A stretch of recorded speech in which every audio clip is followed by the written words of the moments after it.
درود پاک کب کب کہاں کہاں اور کیسے کیسے کام آتا ہے۔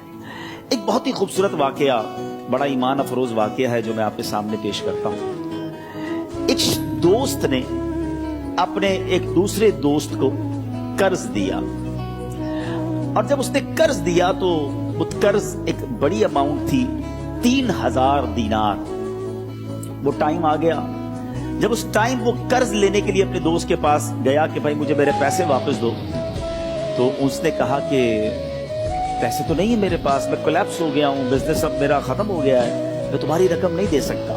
اس نے ایک اور ٹائم دے دیا اسے کہ ٹھیک ہے اب اتنے دنوں کے بعد میں دے دوں گا۔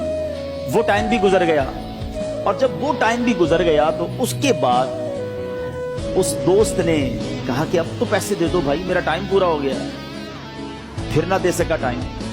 آخر کار معاملہ جو ہے وہ کورٹ میں چلا گیا، قاضی کے پاس چلا گیا۔ اب قاضی نے جس کو پیسے دینے تھے اس کو بلایا اور کہا کہ بھائی آپ کو اس کے پیسے دینے ہیں؟ کہتا ہے ہاں پیسے تو دینے ہیں۔ تو کہا پھر دیتے کیوں نہیں ہو؟ پیسے ہیں ہی نہیں، کاروبار ہی ختم ہو گیا ہے، قرضہ تو لیا تھا، اب میرے پاس بچا ہی کچھ نہیں ہے۔ تو کہا اچھا اب یہ بتاؤ کہ کب دو گے، کیسے دو گے؟ اس نے کہا بس میرے پاس پیسے ہی نہیں ہیں۔ تو کہا اب تمہارے پاس 30 دن کا ٹائم ہے، 30 ڈیز میں یا تو اس کے پیسے لوٹا دو یا 30 دن کے بعد تمہیں قید کر دیا جائے گا۔